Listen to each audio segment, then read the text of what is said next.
નમસ્કાર, હું પ્રવીણ. સામાન્ય જે લોકો છે તેને નિયમો બતાવીને ધોકા પછાડતો પક્ષ જો ખુદ નિયમનો ઉલાળ્યો કરે અને નિયમો વિરુદ્ધ બાંધકામ થાય તો પછી શું કહેશો? બુલડોઝર ચાલવું જોઈએ, પણ શું બુલડોઝર બધે જ ચાલશે? આનું બુલડોઝર, તેનું બુલડોઝર, ઝૂંપડીઓ પર ચાલતું બુલડોઝર. જે દબાણ છે ખરેખર દૂર થવું જોઈએ, કાયદાનું પાલન થવું જોઈએ. પરંતુ કાયદામાં પણ જો બેવડી નીતિ હોય તો સવાલ ઉઠે કે જે સત્તામાં છે અથવા જે તંત્ર ચલાવે છે એ જ પોતાની મનમાની ચલાવે અને સામાન્ય જનતાને નિયમોનો કોડો વીંજી દો તો પછી લોકશાહી છે. જૂનાગઢમાં ભાજપમાં જે આંતરિક ખટરાગ છે એ ભાજપના નેતાઓએ જ લેટર બોમ્બ ફોડીને જાહેર કર્યું. એમાં સૌથી મોટો મુદ્દો હતો કે જે જિલ્લા ભાજપ કાર્યાલય છે એ જિલ્લા ભાજપ કાર્યાલયમાં ધારાધોરણનો ઉલાળ્યો કરી દેવાયો. 2017થી આ મુદ્દો ચાલે છે, 17-18થી. હવે મોટો પર્દાફાશ એ થયો છે અને અમે ક્યારે હવામાં વાત નથી કરતા. જરા આ વિઝ્યુઅલ ફૂલ સ્ક્રીન પર લાવો. જે જવાહર ચાવડાએ આક્ષેપ કર્યો હતો કે જે અન્ય કોંગ્રેસ કે ભાજપના નેતાઓ આક્ષેપ કરી રહ્યા હતા કે જિલ્લા ભાજપ કાર્યાલયમાં નિયમનો ઉલાળ્યો થયો છે. તો આ નિયમનો ઉલાળ્યો કઈ રીતે થયો છે અમે થોડા ટેકનોલોજીના માધ્યમથી સમજવાનો પ્રયાસ કર્યો. કેમ કે આક્ષેપ ગંભીર હતો અને ખુદ કિરીટ પટેલે જ્યારે પ્રેસ કોન્ફરન્સ કરી અથવા મીડિયા સાથે વાત કરી કહ્યું કે જો કદાચ નિયમ વિરુદ્ધ હશે તો અમે ઇમ્પેક્ટ ફી ભરી દઈશું. હવે એક તરફ નેશનલ હાઈવે છે અને એક તરફ કમર્શિયલ કોમ્પ્લેક્સ છે જે બાજુમાં બની રહ્યું છે. નેશનલ હાઈવેથી કમર્શિયલ કોમ્પ્લેક્સ વચ્ચેનું અંતર જે 24 મીટરની વાત થાય છે માર્જિન છે, પણ એ જ માર્જિન જ્યારે જિલ્લા ભાજપ કાર્યાલય છે ત્યાં ગાયબ થઈ જાય છે. કટ ટુ કટ 2 થી 4 મીટરનું કદાચ ડિસ્ટન્સ હશે, બાકી કોઈ બિલ્ડિંગમાં આટલું ઓછું ડિસ્ટન્સ છોડાયું નથી. વચ્ચેનો હાઈવે છે અને ગૂગલ મેપ પરથી લેવાયેલી તસવીરો છે. હવે કિરીટ પટેલ એમ કહી રહ્યા હતા કે અમે ઇમ્પેક્ટ ફી ભરીને બધું જ કરી દઈશું, પણ પરિસ્થિતિ એ છે કે 6 કે 7 વર્ષથી બીવ નથી મળ્યું. બિલ્ડિંગ યુઝ સર્ટી. આજે મારે કોઈ પ્રોપર્ટી લેવી હોય કે સામાન્ય માણસને તમારે કોઈ પ્રોપર્ટી લેવી હોય, સાહેબ તમારી પાસે 6-7 વર્ષ સુધી બીવ ના હોય તો શું એ પ્રોપર્ટીનો તમે વપરાશ કરી શકો? હા, કરી શકો. જો તમે વગદાર છો, જો તમારા છેડા ઉપર સુધી છે, જો તમે તંત્રમાં છો. આ બેનમૂન નમૂનો છે. આ જિલ્લા ભાજપ કાર્યાલય છે અને આ કાર્યાલય ચર્ચામાં હતું. તો સવાલ ઊભો થાય, શું કાર્યાલય ગેરકાયદેસર છે? અને ભાજપમાં જ અંદરખાને એવી ચર્ચા છે, અધિકારીઓ પણ ડરી રહ્યા છે વાત કરતા. કેમ કે જ્યારે આ વાત બહાર આવી, ખુદ ભાજપના નેતાઓ જ્યારે વાત કરી રહ્યા છે કે નિયમનો ઉલાળ્યો થયો છે અને જે મહાનગરપાલિકાનું તંત્ર છે માપણી કરવાની હિંમત નથી કરી રહ્યું, માપણી નથી થઈ. અને ગીર સોમનાથ કે જૂનાગઢમાં આપણે ઓકળા પરના દબાણો દૂર કરવાની વાત કરીએ છીએ. તો આ પરિસ્થિતિમાં આ નિયમનો ઉલાળ્યો શું સ્થાનિક નેતાઓના ઈશારે છે અથવા તો સ્થાનિક નેતાઓનો એટલો શું દબદબો છે? તો આ એ જીવતો જાગતો નમૂનો છે. હવે તંત્રએ જોવાનું છે, જે તે વિભાગના. નોટિસ તો અગાઉ અપાઈ છે, પણ ઓફ ધ રેકોર્ડ જે મનપાના અધિકારીઓ છે એ વાત કરે છે કે નહીં અમે નોટિસ આપી દીધી અને એમ પણ કહી રહ્યા છે બીયુ પરમિશન તો ઠીક, અડધો અડધ એટલે કે 24 મીટરના રેડિયન્સમાં જે ભાગ આવે એ ડિમોલિશનને પાત્ર છે, એવી પણ અધિકારીઓમાં ચર્ચા છે. તો આમાં બીયુ મળે જ ક્યાં? 6 કે 7 વર્ષથી આમાં સીએમથી માંડી પ્રદેશ પ્રમુખ CR પાટીલથી માંડી તમામ બેઠકો કરી ચૂક્યા છે. આ તો એક વાત રહી કાર્યાલયની. એવી પણ ચર્ચા છે કે જૂનાગઢ શહેર ભાજપનું જે કાર્યાલય છે એમની પાસે પણ બીયુ નથી. તો આ તમામ પરિસ્થિતિઓ અને નિયમો શું સામાન્ય જનતા માટે છે? મીડિયા માધ્યમ તરીકે અમારી જવાબદારી છે કે જે વસ્તુ છે ઓન રેકોર્ડ એ તમારી સામે મૂકીએ. કેમ કે માત્ર આક્ષેપ કરીને નીકળી જવું મુદ્દો એ નથી. મુદ્દો એ છે કે આટલો ગંભીર આક્ષેપ છે તો અમે પણ સત્યતા તપાસવાની પ્રયાસ કર્યો. અને ટેકનોલોજીના જમાનામાં તમારે કશું જ નથી કરવાનું. ગૂગલ મેપ પર જતા રહો, જે તે લોકેશન નાખશો, હજુ બીજો એક મેપ આવશે, તમને વધુ નજીકથી દેખાડીશું. તમને અંદાજો આવી જશે કે ખરેખર નિયમ શું છે અને નિયમ વિરુદ્ધ જો બાંધકામ થયું છે તો પછી બધા જ ચૂપ કેમ છે, કેમ છાવરાઈ રહ્યા છે. અને આ મુદ્દે એ કનુભાઈ ભાલાળા હોય કે પછી કડવાભાઈ હોય, અનુભાઈ હોય કે પછી રાઠોડ હોય, જે ભૂતકાળના જે તમામ જે સિનિયર નેતાઓ છે એ એમ આક્ષેપ કરે કે જો નિયમ વિરુદ્ધ કાર્યવાહી થાય અથવા તો કામગીરી થતી હોય એનાથી પક્ષની છબી ખરાઈ રહી છે.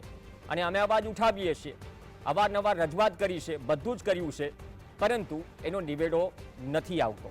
તમારો પ્રયાસ હતો કે જો ખરેખર જે સામાન્ય જનતા પર જે ધોકા વિંજાય છે નિયમો બતાવીને, નિયમ મુજબ કાર્યવાહી થવી જોઈએ, કોઈનું પણ ન ચાલે, પણ એ નિયમ સૌ માટે સરખા હોવા જોઈએ. શું આની માપણી થશે અથવા કરી છે તો જુનાગઢ કોર્પોરેશન શું જાહેર કરશે? જાહેર કરશે તો ક્યારે કરશે? 6 કે 7 વર્ષ થઈ ગયા અને ભાજપના નેતાઓનો એ પણ થોડો અંદર કકડાટ છે કે ભાઈ અમે કોંગ્રેસમાં હતા ત્યારે તો વાત ન સાંભળી, હવે તો અમે પાર્ટીમાં છીએ અને શિસ્તબદ્ધ પાર્ટીના નિયમો જ અમે યાદ દેવડાવી રહ્યા છીએ. તો આ બધી જ પરિસ્થિતિઓ એ હદ સુધી વકરી છે કે આજે એક કાર્યક્રમમાં જ્યાં જયેશ રાદડિયા પણ હતા અને સાથે સાથે કૃષિ મંત્રી રાઘવજી પટેલ પણ હતા, આડકતરી રીતે કદાચ જવાહર ચાવડા પર જ નિશાન તાક્યું કિરીટ પટેલે કે અમે સોનાની ચમચી લઈને નથી જન્મ્યા, છાશ રોટલા ખાઈને લીમડા નીચેથી અમે મહેનત કરી છે, સરકારી ક્ષેત્ર ઊભું કર્યું છે. એ વાત અલગ છે કે તમામ નેતાઓની જે myNeta.com કે અથવા તો ચૂંટણી લડે એની એફિડેવિટ તમે જે દાખલ કરે છે કે તેમની પાસે કેટલી પ્રોપર્ટી છે, કેટલું દેવું છે, એ કદાચ ગૂગલ પર જશો તો મળી જશે કે કોણ સોનાની ચમચી લઈને જન્મ્યું છે અથવા તો કોણ ખરેખર ગરીબ છે. તો આ બધી જ વસ્તુઓ શું નેતાઓની વાર પલટવારની લડાઈમાં સામાન્ય જનતા કોરાણે મુકાઈ ગઈ છે? સીએમ ગંભીરતાથી આદેશ કરે જૂનાગઢમાં આવીને કે તમે દબાણો દૂર કરો. જે પૂરની ત્રાસદી જૂનાગઢે જોઈ છે, ઘણાએ ઘણું બધું ગુમાવ્યું છે અને ગુમાવ્યું છે છતાં પણ નેતાઓ સુધરવાના મૂડમાં ન હોય અથવા તો તંત્ર ચૂપચાપ પડ્યું રહે. શું ડર છે તંત્રને? નેતાઓના પૈસાથી પગાર થાય છે. પગાર કોના પૈસાથી થાય છે? અધિકારીઓ, જનતાના ટેક્સના પૈસાથી થાય છે. અને એ જ જે ટેક્સ ભરનારી જનતા છે એનું ઝૂંપડું કે છજુ કે પતરા ઉડી જશે. પણ નિયમ મુજબ આ બીજો વિડીયો છે, એને પણ થોડી ફૂલી સ્ક્રીન પર લાવો. આ 3D મેપમાં વિડીયો છે, એનાથી વધારે અંદાજો આવી જશે રસ્તા પરથી જ કે હાઈવેથી કેટલું દૂર છે. માત્ર 2 ડગલા, 4 મીટર આ નેશનલ હાઈવે છે અને બાજુમાં જે કમર્શિયલ કોમ્પ્લેક્સ છે એ કમર્શિયલ કોમ્પ્લેક્સ દૂર સુધી એટલે કે 24 મીટર સુધી દૂર છે. તો ખરેખર શું કમલમ જ ગેરકાયદેસર છે? અને જે બુલડોઝરની ઉપાધિ અપાય છે, પદવી અપાય છે, એ બુલડોઝર વિશે ઘણી બધી ચર્ચાઓ છે. સ્થાનિક સ્તરે એ પણ ચર્ચા છે જૂનાગઢવાસીઓમાં કે બધું જ તોડો તો અહીંયા બુલડોઝર જશે ખરા? મનપા તંત્રમાં એ હિંમત છે કે નહીં? આપણી સાથે 2 ખાસ મહેમાન ચર્ચામાં જોડાશે. જગદીશભાઈ આપણી સાથે જોડાશે રાજકોટથી. જગદીશભાઈ મહેતા, વરિષ્ઠ પત્રકાર અને જે છે તે પ્રજાની લાગણી મીડિયાના માધ્યમથી મૂકે છે. અને સાથે જ અમૃતભાઈ દેસાઈ જોડાશે, જે પૂર્વ મહામંત્રી છે જૂનાગઢ ભાજપ શહેર. કદાચ હું થોડો ખોટો હોય તો કરેક્ટ કરજો અમૃતભાઈ. સ્વાગત છે બંનેનું. અમૃતભાઈ, આમે સેટેલાઇટના માધ્યમથી પ્રયત્ન કર્યો કેમ કે જે આક્ષેપ થયા અથવા તો બીવ નથી 6 કે 7 મહિનાથી. અહીંયા સાહેબ પ્રશ્ન એ થાય કે સામાન્ય જનતા અને જે નિયમો બતાડાય છે અથવા ધોકા પછાડાય છે તેની સામે જો રાજકીય પક્ષનું કાર્યાલય જ આટલા નિયમના ધજાગરા બનાવીને ઉડાવ્યું હોય, અને ઘણા બધા નેતાઓ કહે છે અત્યાર સુધી પોતાની વાત મૂકી ચૂક્યા છે કે ભાઈ આટલો છૂટો દોર અપાયો છે એના કારણે પાર્ટીની ઇમેજ જ ખરડાઈ રહી છે. ખરેખર આ વસ્તુ શું એટલી હદે વધી ગઈ છે કે હવે ખુદ ભાજપના જ નેતાઓને કહેવું પડે કે નિયમનો ઉલાળ્યો ન કરો, જનતાનું અમારે સાંભળવું પડે છે? બિલકુલ સાચી વાત કરી આપે. મૂળભૂત વિચારધારા એટલે કે પંડિત દીનદયાળજીની જે વિચારધારા હતી એ લુપ્ત થઈ રહી છે અને વિચારધારાનો અભાવ હોય એવા લોકોને પદ આપ્યા છે.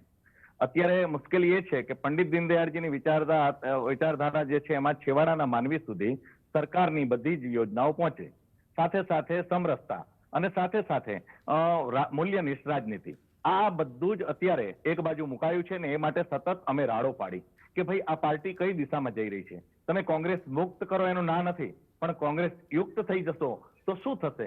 તો આ પંડિત દીનદયાળજીની વિચારધારાઓનું શું થશે? રહી વાત કાર્યાલયની, તો કાર્યાલય એક ભારતીય જનતા પાર્ટીના હૃદય અને એના માટેનું મંદિર ગણાય કાર્યકર્તાઓ માટેનું. હવે જો મંદિર જ એવી રીતે બન્યું હોય કે જ્યાં જતા જ આપણું મન ડગી જાય તો ખરેખર એક દુઃખની વાત છે. કારણ કે જુનાગઢ શહેર ભાજપનું જે કાર્યાલય બન્યું છે ત્યાં હું હજુ એટલા માટે નથી ગયો કારણ કે પાર્ટી ફંડના નામે ખૂબ મોટો ભ્રષ્ટાચાર થયો છે અને જુનાગઢ શહેર ભાજપનો હું તો બહુ ખુલ્લો આક્ષેપ કરું છું કે એ લોકોએ પાર્ટી ફંડના નામે કરોડો રૂપિયા ઉઘરાવ્યા છે. અરે ભાઈ, આપણે જે સિંગ ચણા ખાઈને ચલાવેલી પાર્ટી અટલ બિહારી વાજપેયીથી લઈને તમે બધા નેતાઓ જુઓ કે એમની કેટલી બધી આમાં પાયામાં પેલી છે, ત્યારે આજે આ સ્તરે પહોંચ્યા છીએ, ત્યારે તમે તૈયાર પર લાડુ બનાવીને બેસીને આરોગો. શા માટે ભાઈ? શું કામ? કોઈ નહીં બોલે, શો માટે નહીં બોલે? બોલવું જ પડશે અને ભ્રષ્ટાચાર થાય એને રોકવો જ પડશે. હું તો ખુલીને કહું છું કે જુનાગઢ શહેર ભારતીય જનતા પાર્ટીમાં ભ્રષ્ટાચાર થયો છે. અત્યારે મ્યુનિસિપલ કોર્પોરેશનમાં 1560 કરોડ રૂપિયા, એટલે કે 15 અબજ ને 60 કરોડ રૂપિયા ક્યાં વપરાણા? પ્રજાને તો પૂછો. પીસાઈ રહી છે પ્રજા, અત્યારે પીસાઈ રહી છે, ત્યારે એક એમનું જે કાર્યાલય એમાં બીયુ ન હોય? શા માટે? મને તો એ વાતની યાદ છે કે હું ભારતીય જનતા પાર્ટીમાં છું જ, નથી એમ નહીં. કોઈ એમ કહેતું હોય કે નથી, વાત નહીં. હું હજુ ભારતીય જનતા પાર્ટીનો સદસ્ય છું, સક્રિય સદસ્ય છું. પણ અમારી વેદના, હું તો અત્યારે મારી વાત નથી કરતો, પણ વયોવૃદ્ધ એવા હેમાબેન આચાર્યએ હમણાં થોડા દિવસ પહેલા જ કહ્યું હતું કે પાર્ટી કઈ દિશામાં જઈ રહી છે ને એ હવે સમજાતું નથી. આજે જેમણે પોતે રોટલા બનાવીને કાર્યકર્તાઓને ખવડાવ્યા છે, એ આજે હેમાબેન જયારે નિશાસો નાખે ને ત્યારે એમ થાય કે હવે પંડિત દીનદયાળજીની વિચારધારાઓની કોઈ ચોપડીઓ વાંચવાની જરૂર નથી અને એ માટેની કોઈ દિશામાં અત્યારે આ લોકો કોઈ કામ કરતા નથી. તો સાહેબ, આમાં જુનાગઢ મ્યુનિસિપલ કોર્પોરેશન જે છે એની અધિકારીઓની શું હિંમત નથી હાલતી? કેમ કે એમ જે કહેવાય છે કે જો 24 મીટર જગ્યા છોડી જ ના હોય, સાહેબ આટલું સામે છે, દેખાઈ રહ્યું છે, અને આમાં તો બીયુ મળવાની વાત તો દૂર, અડધો અડધ કાર્ય લઈ જાય, તો અધિકારીઓમાં પણ શું માપણી કરવાની હિંમત નથી? બીજી તરફ એમ કહે છે સીએમ મૃદુ અને મક્કમ છે અને જે છે એ સીધું કહી દેશે અધિકારીઓ પદાધિકારીઓ હોય કે ભાઈ તમે સમયસર કામ કરો, ગાંધીનગરથી જે જરૂર પડશે અમે મોકલાવીશું. 2-3 વખત જ્યારે સીએમ પણ જુનાગઢમાં આ કહે છતાં પણ જો ન સંભળાતું હોય તો ખરેખર આટલો છૂટો દોર કે અધિકારીઓ પણ માપણી ન કરે અથવા નિયમ યાદ ન દેવડાવે. એટલે જ કહું છું કે જે પ્રકારે અધિકારીઓ ઉપર હાવી થયા છે, જે પ્રકારે અહીંયા શાસન હતું, હમણાં જ હજુ વહીવટદાર શાસન તો હજુ 1-1.5 મહિનાથી આવ્યું, પણ જે પ્રકારે અહીંયા શાસન હતું, આ જ શાસનમાં હજુ 8 મહિના પહેલા બીયુ સર્ટિફિકેટની એક યોજના થઈ. યોજના એટલે કઈ કે સીલ મારી દો, બીયુ સર્ટિફિકેટ જેમની પાસે ના હોય એ બધાને મકાન બિલ્ડિંગોને સીલ મારી દો. એ જ બધાને નોટિસ ઇસ્યુ થઈ. પછી નોટિસ ઇસ્યુ થયા પછી જે લોકો એમને મળી લીધું એમને કોઈને સીલ ન લાગ્યા, જે મળવા ન ગયા એ બધાને સીલ લાગ્યા. આ ખુલ્લો અત્યારે પણ મેં આક્ષેપ કર્યો તો અત્યારે પણ કહું છું કે બીયુ તોડ યોજના જુનાગઢમાં થઈ હતી. જયારે બીયુ તોડ યોજના તમે જ કરી તો તમે તમારા કાર્યાલયનું બીયુ તો લઈ લેવું હતું ભાઈ, એના માટેની વ્યવસ્થા કરવી હતી. બીયુ સર્ટિફિકેટ વગર તમે આ મંદિર બનાવ્યું છે, કઈ રીતનું મંદિર તમે બનાવ્યું છે, કયા સિસ્ટમથી બનાવ્યું છે? એટલે સાહેબ બીયુ માટેની નોટિસ જિલ્લા ભાજપ કાર્યાલયને પણ ગઈ હતી, તમે બીયુ તોડ શબ્દનો વાપર્યો, એ ઘણા બધાની લાગણી હશે સામાન્ય લોકોની, તો શું એ જિલ્લા ભાજપ કાર્યાલયને પણ ગયું હતું? કેમ કે એમાં બીયુ તો છે નહીં 6 કે 7 વર્ષથી. હા, ટૂંકમાં નોટિસો એ લોકોને જ ઇસ્યુ કરવામાં આવી હતી કે જે ટૂંકમાં અત્યારે કદાચ ગઈ કે નહીં ખ્યાલ નથી, હું ઓથેન્ટિક ન કહી શકું, પણ એટલું કહું કે નોટિસો એ લોકોને જ ઇસ્યુ કરવામાં આવી હતી કે જે લોકો એમને મળવા જઈ શકે, અને એ પ્રકારની નોટિસો ઇસ્યુ થઈ હતી. પછી સીલ મારવાનું કામ તો એનું થયું કે જે એમને મળવા ન ગયા, અને એ સીલ પણ ક્યારે કેવી રીતે રાતોરાત ખુલી ગયા. અત્યારે એક પણ બિલ્ડિંગ બીયુ પરમિશન વગર સીલ થયેલી જુનાગઢમાં નથી. એનો મતલબ કે બધાને પરમિશન મળી ગઈ. તપાસ તો કરો સાહેબ, કેવડો મોટો મ્યુનિસિપલ કોર્પોરેશનમાં ભ્રષ્ટાચાર ચાલે છે. અમે તો મુખ્યમંત્રી શ્રીને કહીને થાક્યા અને નરેન્દ્રભાઈને કહીને થાક્યા કે આ જુનાગઢ છે, આ નરસિંહ મહેતાનું જુનાગઢ છે, આ ગિરનારી ભૂમિ છે, આ સિદ્ધની ભૂમિ છે, કોક વાર તો નજર કરો આ બાજુ. આ નરસિંહ મહેતાની ભૂમિ છે જ્યાં 52 વખત કૃષ્ણએ પધારવું પડ્યું તો આ એ ભૂમિ છે, ત્યાં તમે કોક વાર તો નજર કરો, પણ કોઈ અસર જ નથી. એટલે ખરેખર થાકીને અમારે એમ નક્કી કર્યું કે સહન નથી કરવું, ખુલીને વાત કરવી છે અને ખુલીને એટલા જ વાત કરીએ છીએ. ઓકે જગદીશભાઈ મહેતા, આપણે અઠવાડિયાથી એવું લાગે છે કે જુનાગઢમાં જ પૂરું મીડિયા ખડકાઈ ગયું છે. જે વાત થઈ રહી છે કે શું જુનાગઢ પર અમિત દ્રષ્ટિ નથી અથવા તો અમિત દ્રષ્ટિ છે એટલા માટે જ બેખોફરીથી આ બધું થઈ રહ્યું છે. નિયમો શું આમ સામાન્ય જનતા માટે જ છે. બીયુ તોડ શબ્દનો અમૃતભાઈ દેસાઈએ ઉપયોગ કર્યો. વરિષ્ઠ કાર્યકર છે, નેતા છે, જુનાગઢને બદલતા જોયું છે અને કઈ રીતે બદલી રહ્યું છે એ કદાચ આંખો ખોલનાર છે ઉપર સુધી, પણ કોઈ આંખો ખોલવી નથી. પ્રવીણભાઈ, અમૃતભાઈની વાત પણ 100% સત્ય છે અને તમે જે કહો છો એ પણ બિલકુલ સનાતન સત્ય છે. ભારતીય જનતા પાર્ટીનું જે હાઈકમાન્ડ અત્યારનું છે એની અમી દ્રષ્ટિ તો ભારતીય જનતા પાર્ટીના જુનાગઢ એકમ ઉપર છે, જુનાગઢ ઉપર નહીં. જુનાગઢ તો દર ફટકે છે એમ કહો તો હાલે, પણ તમારે જો નેશનલ હાઈવે થી 2 ડગલા દૂર આખું કમલમ બાંધવું હોય તો તમને જરાય વાંધો નથી આવે એમાં. એના પ્રમુખ તમારી જાણ ખાતર બિલકુલ શર્મશેર રાખ્યા વગર એમ કહી શકે છે કે ખેર બંધાઈ ગયું તો બંધાઈ ગયું, અમે ઇમ્પેક્ટ ફી ભરી દેશું. હવે આ તો એવું છે કે ભાઈ અમારે ખૂન કરવું તો ખૂન કરી દે, જામીન મળશે જામીન લઈ લેશું, અમારે ચોરી કરવી કરી નાખશું, જામીન મેળવી લેશું. એના જેવી બેશરમી જેવી વાતો છે. ખરેખર એને જો ભૂલ થઈ હોય અથવા તો એવું હોય તો એને એમ કહેવાની જરૂર હતી કે જો કોઈ નીતિ નિયમ પ્રમાણે અમારું બાંધકામ જે છે ગેરકાનૂની ગણાતું હશે તો અમે ધડારૂપ દાખલો બેસે એટલા માટે થઈને એને બાકાયદા દૂર કરશું, કારણ કે અમને તો જ અધિકાર છે બીજાના ગેરકાનૂની બાંધકામો દૂર કરવાનો અને બુલડોઝર ચલાવવાનો. પણ અમે જો આ પાલન ન કરીએ તો એનો શિરસ્તો જુદો ઠરે. પણ એવી વાત તો એને કઈ કરી નથી. જુનાગઢમાં કિરીટભાઈ પટેલ અને જવાહર ચાવડા આ બંનેનું દ્વંદ્વ યુદ્ધ એ પણ પોતપોતિકા કારણોસર બહાર આવેલું છે. એમાં જનતાનું હિત ઓછું છે અને પોતિકો અહમ વધુ છે. કિરીટભાઈ પટેલ એવડા મોટા કોન્ટ્રાક્ટર છે, સાંભળ્યા પ્રમાણે 1000-2000 કરોડના કોન્ટ્રાક્ટો એના અમથા ચાલ્યા કરતા હોય છે. અને કોન્ટ્રાક્ટર મોટા હોવું એ અપરાધ નથી. અપરાધ એ છે કે બાય હુક એન્ડ કુક એને કોન્ટ્રાક્ટ મળી જાય છે. અને આટલી ફરિયાદ જવાહર ચાવડાએ લેખિતમાં કરી હોવા છતાં ભારતીય જનતા પાર્ટીના તથાકથિત હાઈકમાન્ડ પાસે એવી લેશ માત્ર જીગર નથી કે એ સો કોસ નોટિસ પણ પાઠવી શકે.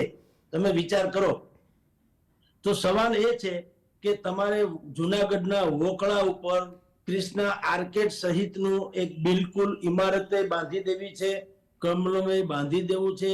તમારે દુનિયાભરના હોદ્દા તમારે માર્કેટિંગ યાર્ડે તમારી અંદરમાં છે, જિલ્લા પ્રમુખે તમે જુઓ, શહેર પ્રમુખે તમે જુઓ, જિલ્લા બેંકમાં તમે જુઓ, રાજ્ય બેંકમાં તમે વાઇસ ચેરમેન જુઓ, તમે દુનિયાભરના હોદ્દાઓ સંભાળો છો.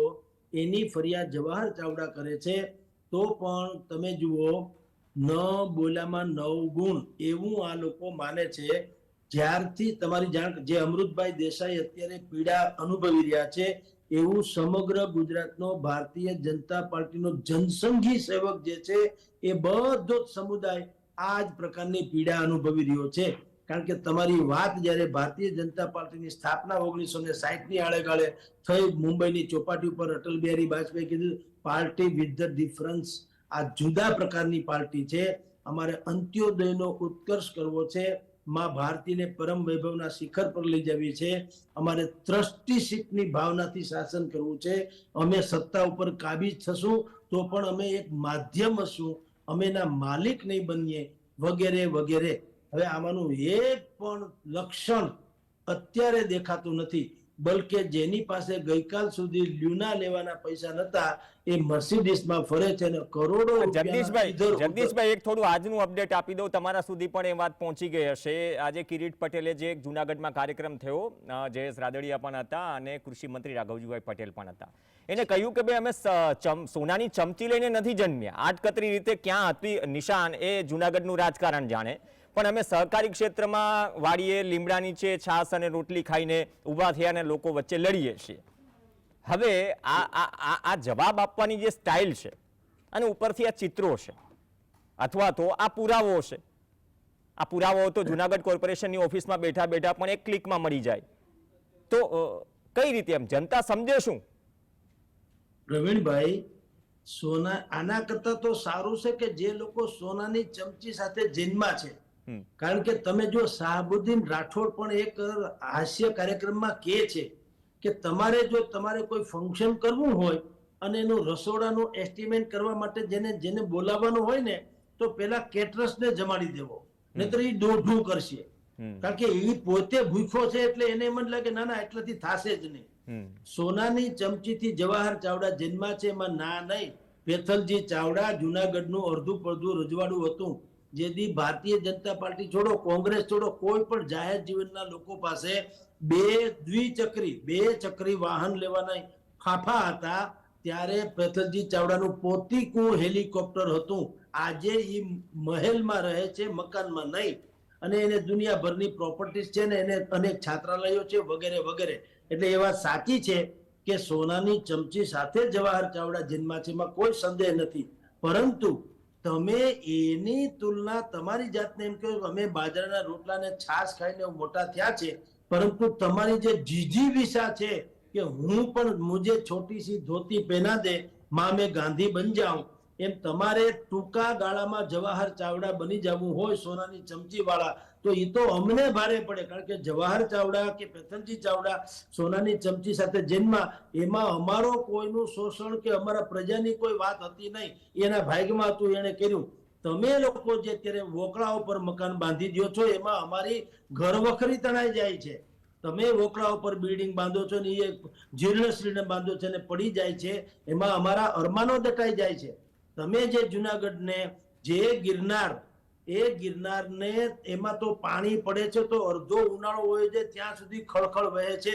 હવે એ ગિરનારમાં તમે 250, 300 કે 2-4 હજાર નાના નાના ચેક ડેમ બને એમ છે, અને એ જો ચેક ડેમ બનાવીને બધાને બુદ્ધિપૂર્વક યોજના બનાવીને જો દામોકુંડમાં વહેતો કરાવડાવો, 12 માસ દામોકુંડ નિર્મળ જળથી ખળખળ વહેતો રહે અને વિશ્વભરના ટુરિસ્ટનું સૌથી બેસ્ટમાં બેસ્ટ ડેસ્ટિનેશન આ જુનાગઢ બને એમ છે. તમને એમાં રસ નથી. અમે પ્રજા છીએ એટલે અમારે ગંદા પાણીમાં નાહવાનું અથવા તો દામોકુંડના નામે આવવાનું ને અહીંથી પાછું નિરાશ થઈને જવાનું. તમારે બિલ્ડિંગ બાંધી લેવા છે, તમારે કમલમમાં નિર્ણય પાડવા નથી, તમારે માર્કેટિંગ યાર્ડના હાંડ થઈ જવું છે, તમારે દુનિયાભરના વેપારી એસોસિએશન માંડીને જેટલા પણ સંગઠનો હોય એના તમારે વડા થઈ જવું છે. તમે પ્રમુખ છો, તમે છગડીઓ કાઉન્સ કરીને જે એક જમાનામાં જેમ કિશોર કુમારનું ફિલ્મ આવતું ને, ગાયક કલાકાર પોતે, સંગીતકાર પોતે, દિગ્દર્શક પોતે, રાઇટર પોતે, છગડીઓ કાઉન્સ કરીને લખવામાં આવતું કિશોર કુમાર, એમ તમે લોકો બધાય બધું જ તમે ભોગવી જાણો છો. એક વ્યક્તિ એક હોદ્દો, આ જે ભારતીય જનતા પાર્ટીનો નવો સિરસ્તો જે બુકમાં છે, આમાં ગ્રાસરૂટ લેવલ ઉપર નથી. એ નિયમ ક્યાંય લાગુ પડે છે જોયો છે આપણે કે ભાઈ આ તમારી વાત સાચી છે. 75 વર્ષ પછી તમે નિવૃત્તિમાં અનેક લોકોને કરી દીધા અને માર્ગદર્શક મંડળમાં મુકાઈ ગયા. કોઈની ત્રેવડ છે કે નરેન્દ્ર મોદીને કહી દે કે તમે 75મા વર્ષમાં તો પ્રવેશી ગયા છો, હવે તમે આવતા જ માર્ગદર્શક મંડળમાં. કઈ કેમ છે? નેવર. બધા ઇમ્પેક્ટ ફી ભરીને બધું જ રિન્યુ કરાવી રહ્યા છે. એટલે હવે એને પ્રજાનો ડર નથી રહ્યો. વિપક્ષનો તો નતો જ રહ્યો, વિપક્ષે તો ખેર, પણ હવે પ્રજાનો ડર નથી રહ્યો. શું કામ? ચિંતા એ છે ને સાહેબ કે જીતવા માટે જોઈએ એટલા મતદારો મારી પાસે, નાગરિકોની ચિંતા કરવાની જરૂર નથી. જી પ્રવીણભાઈ. ઓકે અમૃતભાઈ, જે જગદીશભાઈ વાત કરીને કે આમાં શું છે, એક તરફ વિપક્ષ હોય છે, વિપક્ષ તો ખબર નહીં ક્યાં છે, વિપક્ષનું પદ પણ જુનાગઢ કોર્પોરેશનમાં જતું રહેવું, છગડિયા કાઉન્સની જેમ બહાર નીકળી ગયું, એ વિવાદ બહુ થયો હતો. પીડા જુનાગઢની જનતાની છે, અને પીડા તમારા જેવા અત્યાર સુધી જે પણ કાર્યકર્તાઓ આવ્યા જેને જુનાગઢને બદલતું જોયું છે કે ભારતીય જનતા પાર્ટીને બદલતી જોઈ છે, આટલી વાત ખુલીને કરવાની, રૂબરૂ રજૂઆત કરવાની આ સિરસ્તો છેલ્લા અઠવાડિયાથી ચાલુ થયો છે, અગાઉ પણ થયો હશે પણ આટલો ખુલીને ક્યારેય નથી થયો. શું આનો ફરક પડશે અથવા એક્સપ્લેનેશન દેવાનો પ્રયાસ થશે? એટલું મને ખાતરી છે કે વિપક્ષ નથી આ દેશમાં, નથી. હું તો એમ નથી કહેતો જુનાગઢમાં નથી, એમને વિપક્ષ આ દેશમાં ક્યાંય અત્યારે નથી. કારણ કે જે સિસ્ટમથી ચાલ્યું છે એ પ્રમાણે, અને જ્યારે વિપક્ષ ન હોય ત્યારે લોકશાહી મુશ્કેલીમાં આવે. એ પણ સનાતન, એટલે સાચો વિપક્ષ અત્યારે ભાજપમાં જ છે, તમે એમ કહેવા માંગો છો? ભાજપ જ વિપક્ષની ભૂમિકામાં છે જ્યાં સુધી જુનાગઢની વાત છે? નહીં, અત્યારે વિપક્ષની ભૂમિકા માત્ર ને માત્ર આખા દેશમાં મીડિયાએ બજાવવી પડે છે. ખૂબ દુઃખની વાત એ છે કે જે કામ પ્રજાએ કરવાનું છે એ અત્યારે મીડિયા કરી રહી છે. પ્રજાની પીડાને વાચા આપવાનું કામ મીડિયા કરી રહ્યું છે, અને એના કારણે અત્યારે પ્રજાને થોડી ઘણી એની વાત બીજે સુધી પહોંચે છે. અસર થાય છે કે નથી થતી ખબર નથી, પણ મીડિયા આ ભૂમિકા ભજવી રહ્યું છે, અને વિપક્ષ કરતા પણ સારી ભૂમિકા ભજવી રહ્યું છે. એટલે હું ખૂબ બધા મીડિયાના મિત્રોનો ખૂબ આભાર માનું છું. રહી વાત અહીંની જે સિસ્ટમની, તો સિસ્ટમ એ પ્રકારે બદલાઈ ગઈ છે કે એને બદલવા માટે ધરમૂળથી ફેરફાર કરવા પડે.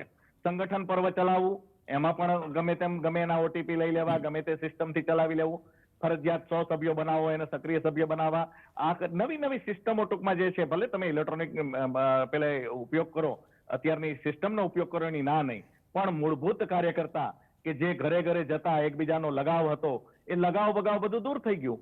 અત્યારે એ બધું ભૂલાઈ ગયું. અત્યારે મૂળભૂત જે કાર્યકર્તાઓ હતા, જૂના કાર્યકર્તા કે જેના ત્યાં બેસીને 5 મિનિટ ખબર કાઢવા જતા, તો એ પણ કેટલો આનંદ અનુભવતા કે મારા ત્યાં કોઈક આવ્યું, મને મળવા આવ્યા, મારો પરિવાર આવ્યો. એ ભાવના જતી રહી છે. અને એને કારણે હું તો બહુ સ્પષ્ટ શબ્દોમાં કહું છું કે પંડિત દીનદયાળજીની વિચારધારા લુપ્ત થઈ રહી છે. આવતીકાલે 23 તારીખ છે, પંડિત દીનદયાળજીની પેલા માટે યાદ કરશું ત્યારે બધા જ એના ફોટાને નમન કરશે, બધું કરશે, પણ એની વિચારધારા ક્યાં છે? તમે અંતરાત્માને પૂછજો. આવતીકાલે આ જે કાર્યક્રમો થાય એમાં કોઈ અંતરાત્માને તો પૂછજો કે આની વિચારધારા, મૂલ્યનિષ્ઠ રાજનીતિ, આ બધી વિચારધારાઓ ક્યાં છે? આ મંથનની જરૂર છે. અને હું તો ત્યાં સુધી કીધું કે પ્રદેશમાં બેઠેલા કોઈ પણ વ્યક્તિ કે જેમનામાં પંડિત દીનદયાળજીની વિચારધારા હોય એ જરાક ધ્યાન આપો અને કૃપા કરી અને રાષ્ટ્રીય સ્વયંસેવક સંઘને પણ હું વિનંતી કરું છું કે આપ પણ આ બાબતે જે છે ને થોડું ધ્યાન આપો. ભલે આપની ભૂમિકા નથી, પણ ટકોર તો કરો, કમસે કમ ટકોર તો કરો. ટકોર તો આડકતરી રીતે મોહન ભાગવત પણ ઘણી વખત કરી ચૂક્યા છે. બધું જ થઈ રહ્યું છે, પણ વાત જ્યાં સુધી જૂનાગઢની છે અથવા તો નિયમોની છે, નિયમો સામાન્ય જનતા માટે અલગ અને સત્તાધારી પક્ષ કે તમે સત્તામાં કોઈ પણ પાર્ટી હોય, જો તમે નિયમનો છડેચોક ઉલારીઓ કરો છો તો એવું પણ લોકશાહીમાં ન માની લેવું કે તમને કોઈ પૂછવાવાળું નથી અથવા તો સવાલ કરવાવાળું નથી. અમારો પ્રયાસ હતો કે જે મુદ્દો છે, આટલા ગંભીર આક્ષેપ છે, તો આ માત્ર હવાબાજીમાં ન હોઈ શકે અને એનો પુરાવો પણ તમારી સામે છે. પણ કેમ કાર્યવાહી નથી થઈ રહી એનો જવાબ તો ખુદ સંગઠન, પ્રદેશ સંગઠન, પ્રદેશ નેતાગીરી એ આપી શકે. અને જે રીતે અમૃતભાઈએ કહ્યું એ જ રીતે કે રાજનીતિમાં મૂલ્યો અને આજની રાજનીતિમાં મૂલ્યોની કિંમત કે મૂલ્યોની મૈયત શું થઈ રહ્યું છે એ આમ જનતા પર છોડીએ છીએ. પણ અપેક્ષા રાખીએ કે જે થાય ઘટતું થાય સરકારી ભાષામાં, નિયમ મુજબ. એ જ કદાચ જૂનાગઢની જનતાની લાગણી પણ હશે. ધન્યવાદ જગદીશભાઈ સમય આપવા બદલ, અને અમૃતભાઈ આપનો પણ ધન્યવાદ સમય આપવા બદલ. તો આ સાથે ચર્ચામાં હાલ બસ આટલું જ. નમસ્કાર.